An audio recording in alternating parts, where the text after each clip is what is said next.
बहुत बार हम किसी दुख या परेशानी में फंसे हुए प्रार्थना करते हैं और लंबे समय तक कोई उत्तर नहीं मिलता। ऐसे में विचार आने लगते हैं कि शायद हमारी प्रार्थना में कमी है और फिर फास्टिंग ही नहीं करते बल्कि दूसरों को भी कहते हैं कि हमारे लिए प्रार्थना करें। कुछ समय बाद लगता है शायद हमारी चिंता किसी को नहीं है, परमेश्वर को भी नहीं। ऐसे में अपने आप को बल से कैसे भरें कि हमारा विश्वास बना रहे, आज हम इस पर बात करेंगे। शुरू करते हैं परमेश्वर के वचन से। परमेश्वर का वचन हमने संत मार्कुस की इंजील उसका चौथा अध्याय उसकी 35 आयत से लिया है। यहाँ इस प्रकार लिखा है, उसी दिन जब सांझ हुई तो उन्होंने चेलों से कहा, आओ हम पार चलें। और वे भीड़ को छोड़कर जैसा वह थे वैसा ही उसे नाव पर साथ ले चले, और उनके साथ और भी नावें थीं। तब बड़ी आंधी आई और लहरें नाव पर यहाँ तक लगी कि वह पानी से भरी जाती थी, पर वह आप पिछले भाग में गद्दी पर सो रहे थे। तब उन्होंने उसे जगाकर उनसे कहा, हे गुरु, क्या आपको चिंता नहीं कि हम नष्ट हुए जाते हैं? तब उन्होंने उठकर आंधी को डांटा और पानी से कहा, शांत रह, थम जा। और आंधी थम गई और बड़ा चैन हो गया। और उनसे कहा, तुम क्यों डरते हो? क्या तुम्हें अब तक विश्वास नहीं? परमेश्वर के वचन को पढ़े और सुने जाने से आशीष हो। आमीन। परमेश्वर अपने वचन के अनुसार हमारी प्रेयर्स का उत्तर देते हैं। फिर बहुत बार ये उत्तर ना मिलने पर हम उन पर ही शक क्यों करने लगते हैं? उत्पत्ति तीसरा अध्याय पहली ही आयत में जो सांप ने हवा से सवाल पूछा, उसने पहले ही कह दिया, क्या सच में परमेश्वर ने कहा है? Has God Indeed said? उसने उसे कंफ्यूज कर दिया, उसका सोचने का जो प्रोसेस था, ताकि वो परमेश्वर की बात को ही इनकार कर दे। उसे वो याद ही ना रहे क्या कहा, एडम ने उसे क्या सिखाया था। एज ए रिजल्ट उसने आगे कह दिया, एव ने, कि परमेश्वर ने कहा है तो ये फल खाना मत और इसे छूना भी मत, कि कहीं तू मर ना जाए। अब ये कहीं भी शक नहीं था। उत्पत्ति 2:17 में परमेश्वर ने उन्हें बिल्कुल क्लियर कहा था कि तुम निश्चय मर जाओगे। यहूदी लीजेंड के अनुसार ये माना जाता है कि शैतान ने तब हवा को, जो वृक्ष था, उसकी तरफ धकेल दिया और उसमें टकराई, उसे छुआ गया। तब फिर उसे वो कन्विंस कर सका कि छूने से तुम्हें कुछ नहीं हुआ, जैसे तुमने कहा था, तुम इसका फल भी खा सकती हो। और इस प्रकार वो पाप में चले गए। किसी विश्वासी के खिलाफ जो शैतान सबसे कॉमन तरीका इस्तेमाल करता है वो ये है कि पैरेलल एक नैरेटिव खड़ा कर देता है विश्वास और वचन के खिलाफ। हम ये सुनते रहते हैं कि God help those who help themselves, परमेश्वर उनकी मदद करते हैं जो अपने आप की मदद खुद करते हैं, और सोचते हैं कि ये वचन में लिखा हुआ है, लेकिन है नहीं। ये हमें अनुग्रह के द्वारा आशीष मिली है, कामों के द्वारा नहीं मिली है। हमारे जब फिर उसके द्वारा हमारे जो काम है परमेश्वर के वचन और उनकी इच्छा के साथ जुड़ जाते हैं, और फिर हम फलदायी बनते हैं। परमेश्वर हमारे साथ तरह तरह के तरीकों से बात करते हैं। कुछ में से विजन भी है, दर्शन भी है। जब इस प्रकार का विजन हम देखते हैं तो ये देखते हैं कि क्या ये परमेश्वर के वचन के साथ भी जुड़ा हुआ है, और फिर हम प्रार्थना करते हैं और उसको पूरी होने के लिए तैयारी करने लग जाते हैं, और हम अपनी प्लान जो है परमेश्वर के सामने सबमिट कर देते हैं, अधीनगी में ले आते हैं। उनकी हम इच्छा, उनकी अप्रूवल मांगने लग जाते हैं, उनकी गाइडेंस, उनका बल और सोर्सेज उसके लिए कैसे हम पूरा कर सकें, ये हम मांगते हैं फिर। और इसके द्वारा हम रास्ते में चलते, मतलब प्रेयर करते करते सब कुछ चलता रहता है। हमारे आगे जो एफर्ट्स है उसमें सक्सेसफुल हम हो, प्रेयर भी करते रहते हैं।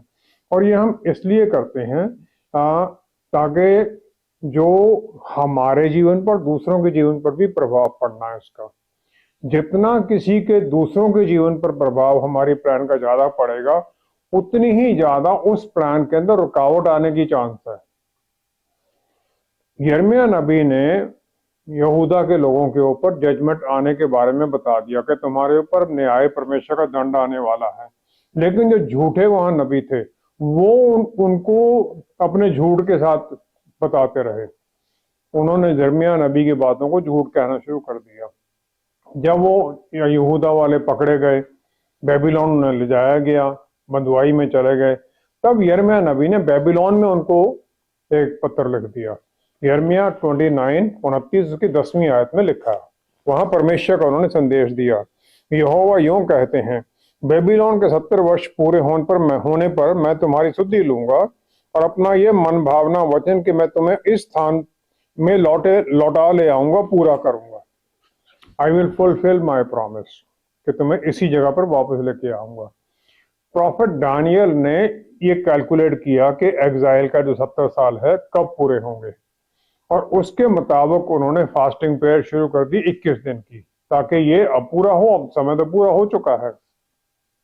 स्वर्गदूत गैब्रियल उनके पास उनकी उस प्रार्थना का उत्तर लेके आता है और उसने ये कह दिया,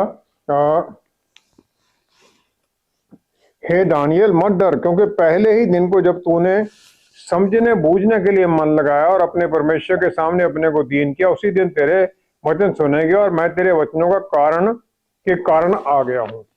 ये उसने कह दिया उसे। दानियल 10वां अध्याय 12वीं 13वीं आयत में हम देखते हैं। फिर उसने डिले का कारण के 21 दिन तुम्हें हो गए, सुनी तो पहले ही दिन गई थी, कारण क्या है? उसने आगे कह दिया, फारस के राज्य का प्रधान 21 दिन तक मेरा सामना किए रहा, परंतु मिकाएल जो मुख्य प्रधानों में से है वह मेरी सहायता के लिए आया, इसलिए मैं फारस के राजाओं के पास रहा। मुझे पर्शिया के राजकुमार ने पकड़ रखा, रोक रखा, उसने रुकावट डाल रखी थी।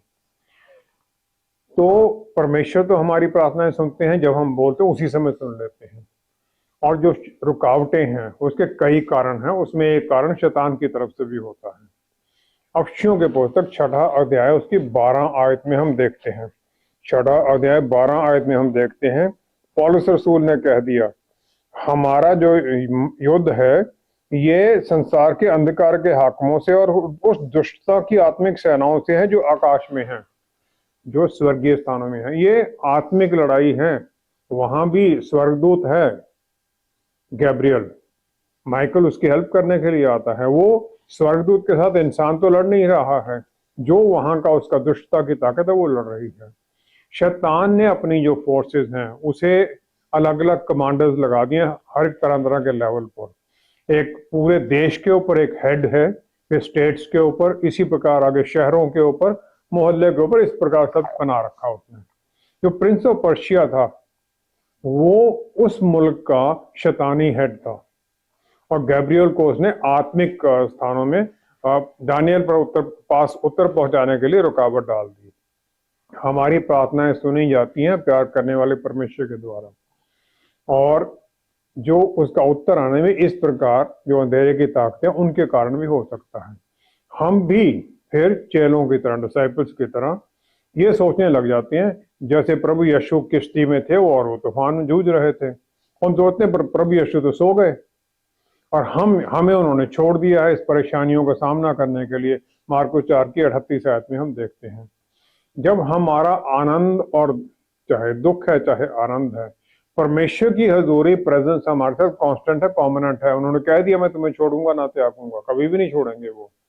हमें बनाया गया आत्मिक कामों के लिए, ताकि हम आत्मिक उसके द्वारा, बल के द्वारा जो शारीरिक बातें उन पर प्रभाव डालें, जो मटेरियल वर्ल्ड है जो ये इसके ऊपर प्रभाव डालें, और उस जो फिर हमारा इन्फ्लुएंस है वो आत्मिक, वो उसको हम फैलाते जाएं, बढ़ते जाएं।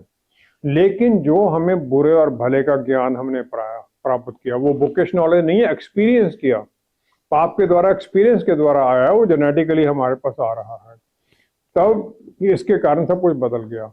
अब हम सब कुछ फील करना चाहते हैं ताकि हमें पता चले, और फिर जो स्वर्गीय बातें, आत्मिक बातें हैं, उन्हें धरती की बातों के द्वारा डोमिनेट, कंट्रोल करना चाहते हैं। यूहन्ना 4 की 17 से 24 आयत में हम देखते हैं सामरी औरत है। सामरी औरत का ये माना जाता है कि वो पाप में डूबी हुई थी। प्रभु यीशु ने उसे कह दिया 5 तुम्हारे पति थे, छठे को भी तुमने शादी नहीं की है।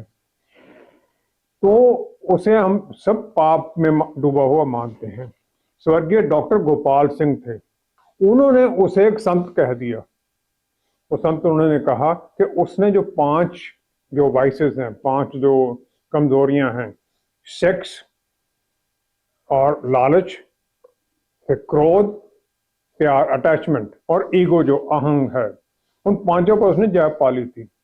और अब वो समय पर कंट्रोल करने की कोशिश कर रही थी, जो 6th है, जो उसका पति नहीं, जो उसका कंट्रोल में नहीं है। तो वो उसको कंट्रोल करने की कोशिश कर रही थी और प्रभु यीशु ने उसे सही रास्ता बता दिया। उसे प्रभु यीशु ने बता दिया परमेश्वर आत्मा है और जो उनकी आराधना करते हैं वो आत्मा और सच्चाई में ही कर सकते हैं। जो जीवन देने वाली आत्मा है जो इंसान में जो आती है वही एक है जो कि आत्मिक बातों से कम्युनिकेट कर सकती है, मिलाप कर सकती है। और हमें परमेश्वर के द्वारा जो रूल बनाए गए हैं और प्रभु यीशु के द्वारा जो बनाए गए हैं तो उन पर हमने चलना है। प्रभु यीशु ही एक थे जो इंसान बनकर आए, जो इन रूल से ऊपर चल सकते थे। वो जो धरती के रूल जो बनाए गए हैं नेचर के, उनको भी वो बदल सकते थे, क्योंकि वो तो परमेश्वर थे। हम परमेश्वर की अधीनगी में आते हैं और अपनी प्रार्थनाओं का उत्तर उनसे फिर मांगते हैं। उत्तर हमें आत्मा में मिलता है। पवित्र आत्मा हमारे आत्मा को देते हैं। आत्मा से फिर सोल में, प्राण में आता है, जो कि हमारी इच्छाओं और भावनाओं का केंद्र है और फिर वहां से आगे बढ़ता है। पतरस रसूल जब पानी पर चल रहे थे तो उन्होंने प्रभु यीशु पर जब तक ध्यान था पानी पर चल रहे थे। ज्यों ही उन्होंने तूफान की तरफ देखा, वो जो तूफान के सर्कमस्टांसेस उनके प्रभाव में आ गए, विश्वास टूट गया और पानी के नीचे गए। प्रभु यीशु ने एकदम हाथ बढ़ाकर उन्हें निकाला और फिर उन्हें कह दिया, हे अल्प विश्वासी, तूने क्यों संदेह किया। मत्ती 14 की 31 आयत में हम देखते हैं ये परमेश्वर का प्यार जो इंसानियत के लिए, लोगों के लिए प्रकट किया गया उनके पुत्र की सलीब के ऊपर कुर्बानी के द्वारा। इससे कोई और बड़ा तरीका हो ही नहीं सकता जिसके द्वारा परमेश्वर अपना प्यार जाहिर कर सके। सब कुछ बनाया उन्होंने और फिर हमें उसका आनंद देने के लिए अपने पुत्र को कुर्बान कर दिया। अगर फिर भी हम परमेश्वर के प्यार का कोई प्रूफ ढूंढते हैं तो इसका क्या उत्तर हम परमेश्वर से एक्सपेक्ट करते हैं, क्या उत्तर हमें मिलना चाहिए। परमेश्वर के पास ओवरऑल पिक्चर है हमारे जीवन के, मेरे जीवन के, पूरा, हम सबके जीवनों का पूरा ब्यौरा उनके पास है, शुरू से लेके अंत तक। और वो हमें चाहते हैं कि हमें वो प्रिपेयर करें, तैयार करें, ताकि जो हमने प्रार्थना की उसका उत्तर पाने के लिए हम तैयार हो जाएं। कहीं ये ना हो कि उत्तर पाने के बाद में हम अहंकार में भर जाएं और फिर डूबने लगें। जब हम तैयार हो जाते हैं उत्तर भी आने लग जाते हैं। जितना बड़ा काम होगा उतना ही हमें ज्यादा तैयारी की जरूरत है, ये तो नेचुरल है। जैसे एमएलए बनना, पहले पंच सरपंच बनते बनते ऊपर जाएगा वो। यही तरीका है परमेश्वर के उत्तर देने का, यही तरीका है उनका हमारी तरफ अपना हाथ बढ़ाने का। जब परमेश्वर हमसे इतना प्यार करते हैं तो हमें ऐसी परिस्थिति में क्यों ले जाते हैं कि हम उन्हें ढूंढने में ही असमर्थ लगने लगे। जब हम अपने जीवन में पीछे की तरफ देखते हैं तो हम आनंद मनाते हैं कि परमेश्वर ने हमें चुन लिया है और हमारे जीवन में जो बदलाव आया है उसको भी हम देखते हैं। हमें परमेश्वर ने चुनने के बाद में 4 मेजर आशीषें दी हैं। वो ये आशीषें मुक्ति, पापों की क्षमा के बाद और जो अनंत काल का जीवन हमें स्वर्ग में उनके साथ मिला है, उसके अलावा है ये। पहला है उनका अधिकार, उनकी अथॉरिटी हमें दी है उन्होंने। लूका 10 की 19 में उन्होंने कह दिया, मैंने तुम्हें सांपों और बिच्छुओं को रौंदने का और शत्रु की सारी सामर्थ्य पर अधिकार दिया है और किसी वस्तु से तुम्हें कुछ हानि ना होगी, कुछ हानि ना होगी। दूसरा, उन्होंने हमें पवित्र आत्मा परमेश्वर द्वारा अपनी हमारे अंदर प्रेजेंस का वायदा कर दिया है। यूहन्ना 14 की 17 में उन्होंने कह दिया, मैं तुम्हें अनाथ ना छोड़ूंगा और मैं तुम्हारे पास आऊंगा। यूहन्ना 14 की 17 आयत में हम ये देखते हैं। तीसरा, उन्होंने वायदा कर दिया यूहन्ना 14 की 13 आयत में, जो कुछ तुम मेरे नाम से मांगोगे वही मैं करूंगा कि पुत्र के द्वारा पिता की महिमा हो, पुत्र के द्वारा पिता की महिमा हो। चौथा है उनकी प्रोविजन जो और प्रोटेक्शन, सुरक्षा भी देते हैं, हमें हर तरह की जरूरत की चीजें भी देते हैं। प्रभु यीशु ने कहा, मैं अच्छा चरवाहा हूं, और उन्होंने हमारे लिए अपनी जान कुर्बान कर दी ताकि हम पाप के और शैतान के चंगुल से छुड़ाए जा सकें और फिर हम उस बहुतायत का जीवन पाएं जो प्रभु यीशु ने यूहन्ना 10 की 10 में वायदा किया है। भजन संहिता 23 की पहली ही आयत में राजा दाऊद ने बड़े कॉन्फिडेंस के साथ कह दिया, परमेश्वर मेरा चरवाहा है, मुझे कुछ कमी घटी नहीं होगी। वो हमें हर तरह की आत्मिक, मटेरियल और शारीरिक हर तरह की जरूरतें को पूरा करते हैं। हमें किसी कमी में नहीं जाने देते, जरूरतों को पूरा करते हैं। और फिर परमेश्वर पिता ने अपने पुत्र के लिए प्यार को जाहिर कर दिया। उन्होंने ये कह दिया, ये मेरा प्रिय पुत्र है और इसमें मैं प्रसन्न हूँ। मत्ती 3 की 16-17 आयत में हम देखते हैं पवित्र आत्मा परमेश्वर जो फिर उनके ऊपर उतरते हैं एक कबूतर की नाई और उन पर रहते हैं। Coming and alighting on him, उन पर रहते हैं वो। और फिर इसके द्वारा प्रभु यीशु को पवित्र आत्मा विल्डरनेस में, जंगल में ले जाते हैं ताकि शैतान उनकी परीक्षा कर सके। मत्ती 4 की पहली आयत में हम परीक्षा के बारे में देखते हैं। शोली पिता परमेश्वर को तो कोई अपने पुत्र की काबिलियत में कोई शक नहीं था कि वो शैतान का सामना कर सकते हैं, उसके झूठ का भी सामना कर सकते हैं। प्रभु यीशु थे, हैं और सदा परमेश्वर रहेंगे। जब वो धरती पर आए तो वो इंसान बनकर आए, तो उन्होंने अपना परमेश्वर तक की जो महिमा थी वो स्वर्ग में छोड़ दी। पिता परमेश्वर सिर्फ अपने पुत्र को ही ये एक्सपीरियंस नहीं देना चाहते थे कि टेम्पटेशन कैसे होती है, इसमें क्या होता है, उसे एक्सपीरियंस दे रहे थे, बल्कि उसके साथ साथ शैतान को भी ये दिखाना चाहते थे कि जो पाप रहित इंसान, जो पाप के बिना चलता है, जो सेकंड आदम की महिमा में आए थे, वो जो आदम की महिमा में चलता है, पाप रहित होकर शैतान तेरा सामना कर सकता है। वो पिता ने वो भी बता दिया। इसी प्रकार प्रभु यीशु ने भी अपने चेलों को टेस्ट किया कई जगह पर। प्रभु यीशु के पीछे बहुत भीड़ चलती थी क्योंकि वो महान टीचर थे और उनके पास हर बीमारी, हर तकलीफ का छुटकारा था और हर तरह की शैतानी ताकतों से वो छुटकारा देते थे। यूहन्ना 6 में हम 5 से 12 तक देखते हैं। वहां पर विल्डरनेस में, जहां पर तकरीबन 5000 परिवार थे, 5000 मेन लिखा गया तो परिवार हो गए, जो कि 15 से 20,000 लोग हो गए। तो अब प्रभु यीशु ने फिलिप्पुस को कह दिया, हम इनके भोजन के लिए कहां से रोटी मोल लाएं। आगे लिखा है, उन्होंने ये बात उसे परखने के लिए कही क्योंकि वो आप तो जानते थे कि वो क्या करेंगे। प्रभु यीशु को सब कुछ पता था और पता है। फिलिप को उन्होंने टेस्ट कर दिया और परमेश्वर सब कुछ पहले ही जानते हैं, पूरा कंट्रोल है और नियंत्रण है उनका सब चीज के ऊपर, हर परिस्थिति के ऊपर। और फिर वो हर परिस्थिति को बदल देते हैं कि हर सही रास्ते पर चले, उनकी प्लान में फिर पूरा हो जाए। परमेश्वर ने इजरायली लोगों की पुकार, जब वो मिस्री दास्ता में थे, उनकी रोने की पुकार सुन ली। निर्गमन 3 अध्याय हम उसकी 7वीं आयत में देखते हैं। परमेश्वर ने मूसा को भेज दिया कि जाओ तुम उनको छुड़ा के लेके आना है। जब पहली बार वो फैरों से मिलता है, फिरौन से, कि तुम इनको छोड़ दो, तो फिरौन ने कहा ये तो नालायक हैं, काम नहीं करते हैं, आलसी हैं। तो जो उनको पुआल देते थे ईंटें बनाने के लिए, उसने वो बंद कर दी कि वो भी खुद ही लेके आएंगे। जब उन्होंने मूसा और हारून को इसकी शिकायत की कि ये तुमने क्या करवा दिया, निर्गम 5वां अध्याय पहली 23 आयत में हम देखते हैं, तो मूसा प्रभु यीशु की तरफ मुड़ा, प्रभु यीशु की तरफ मुड़कर, परमेश्वर की तरफ मुड़कर मूसा ने शिकायत कर दी। मूसा ने उन्हें कह दिया 5वां अध्याय उसकी 23 आयत में, हे प्रभु, आपने इस प्रजा के साथ ऐसी बुराई क्यों की, आपने मुझे यहाँ क्यों भेजा, और फिर जब से मैं आया हूं इन्हें परेशानी इनकी बढ़ गई हैं। फिर आगे उसने और शिकायत कर दी कि आपने तो अपनी प्रजा का कुछ भी छुटकारा भी नहीं किया है, ना तो आपने इनको छुटकारा दिया, इनकी तकलीफें आपने बढ़ा दी हैं, ये आपने क्या किया है। परमेश्वर ने वायदा जब किया था अब्राहम को, तो अब्राहम को उन्होंने पहले ही बता दिया था।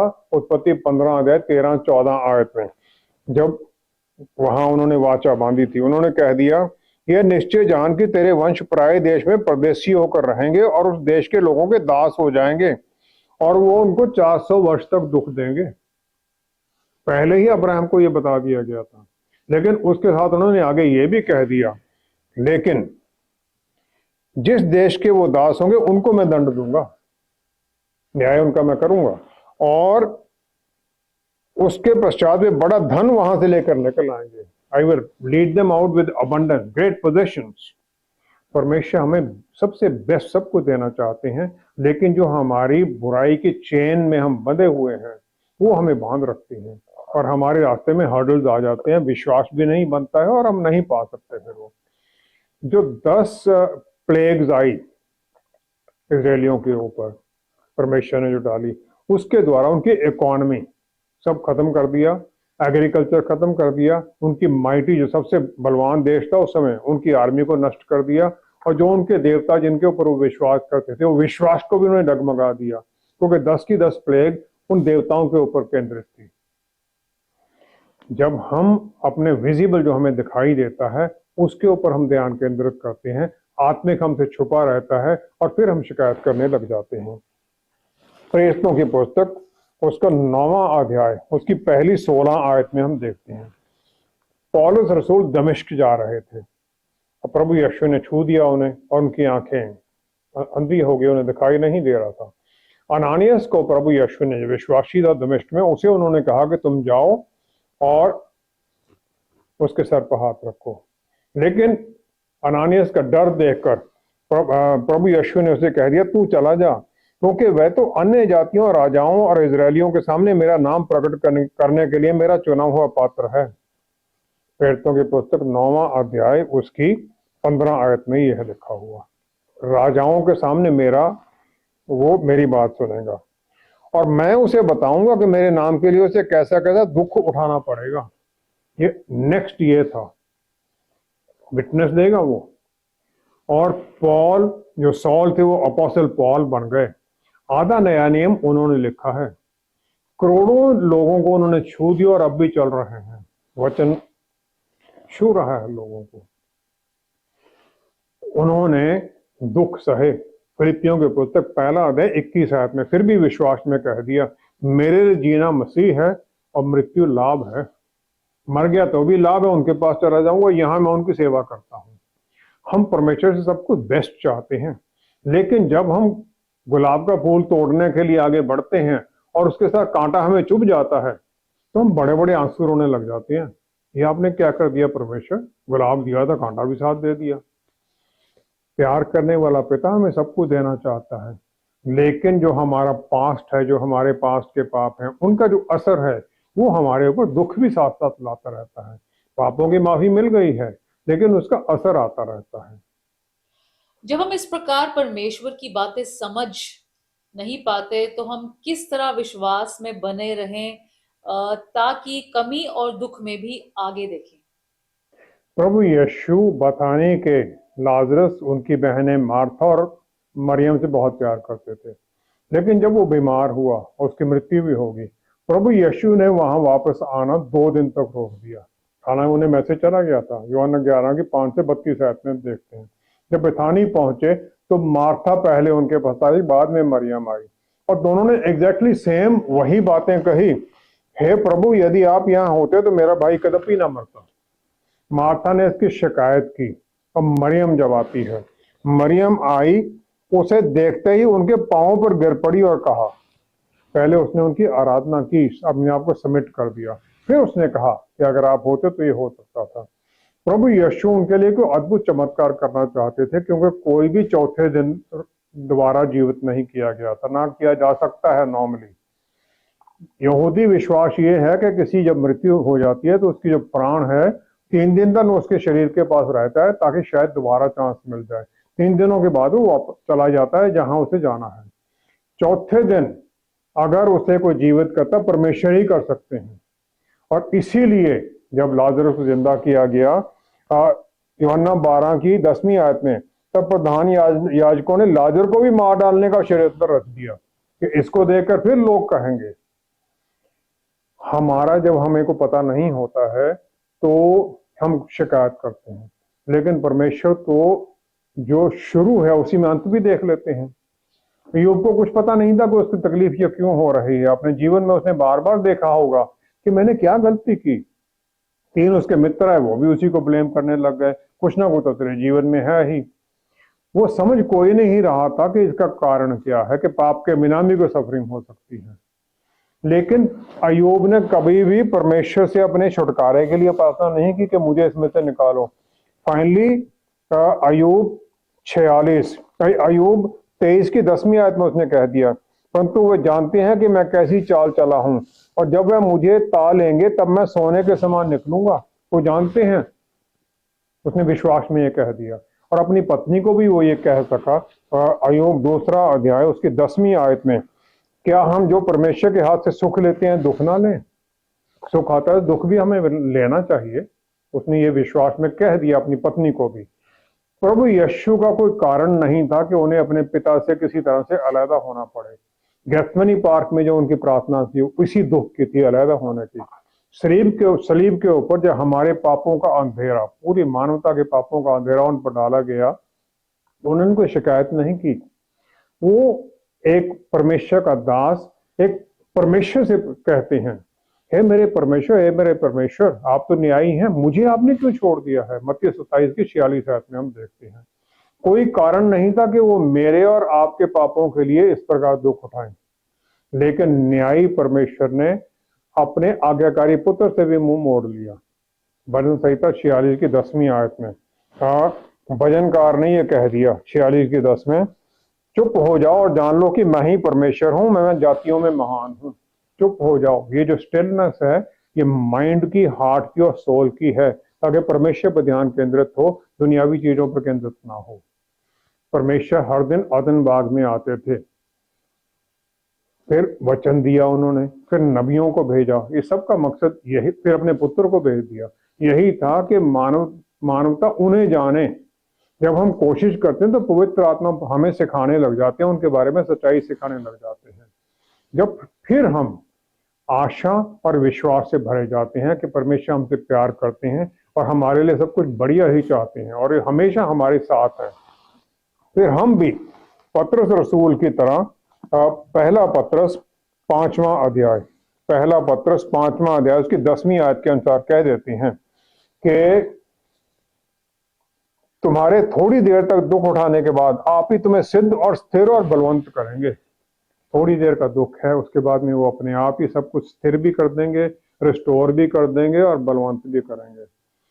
फिर शैतान का जो झूठ है हमें क्लियर होने लग जाता है, हमारे शक निकलने लग जाते हैं, और फिर हमें ये सहायता मिलती है कि हम परमेश्वर का हर परिस्थिति में धन्यवाद करने लग जाएं, क्योंकि यही तो उनकी इच्छा है हमारे लिए। फिर हमें किसी तरह की परेशानी में भी कोई ऐसा कष्ट नहीं होता कि हम कहाँ फंस गए हैं, क्योंकि हमें पता है परमेश्वर कंट्रोल में है, परमेश्वर सब कुछ जानते हैं और वो इसमें से हमें निकालेंगे। फिर हमें शक किसी तरह का नहीं रहता है। आइए हम प्रार्थना करें। पिता परमेश्वर, क्या ही धन्य है आप, हम आपका धन्यवाद करते हैं।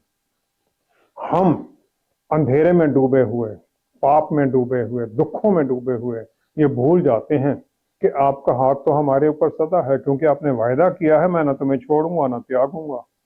आपने वायदा किया है जो मांगोगे वो मैं कर दूंगा, ताकि पिता की महिमा हो पुत्र में।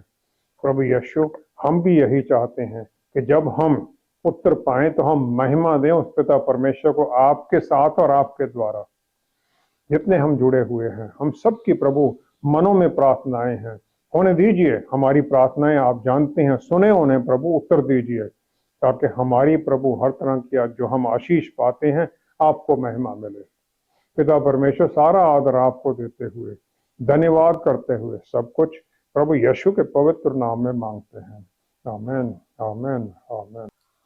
प्रभु यीशु ने हमें अपनी सब चिंताएं उन पर डालने को कहा है, लेकिन हम ये दूसरों को बताने लगते हैं, जबकि या तो उन्हें कोई फर्क नहीं पड़ता या उन्हें इस पर अंदर ही अंदर खुशी होती है। जब हम ये सच्चाई जान लेते हैं और हर आशीष के लिए परमेश्वर का धन्यवाद करते हैं, तो हमारे जीवन में अद्भुत काम होने लगते हैं। Thank you so much for watching. See you next time. Stay blessed. Shalom.